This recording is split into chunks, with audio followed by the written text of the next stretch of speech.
Sarong dakulang sperm whale ang nagsadsad sa gilid kan baybayon kan barangay Panisihan asin barangay Dapdap sa Uson Masbate kan Marso 5.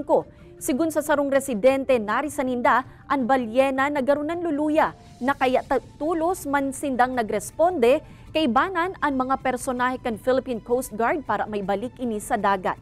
Alagad liwat ining nagbalik sa gilid kan baybayon kung sain dumana ini nagadan.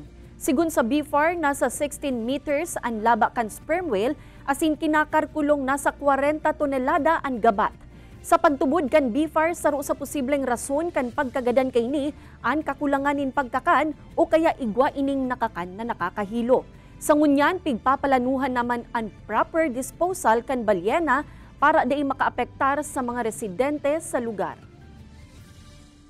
Yung carcass ng sperm whale papunta ulit sa malalim na area ng dagat, and yung option B po ay magsasagawa ng chopping and ililibing siya.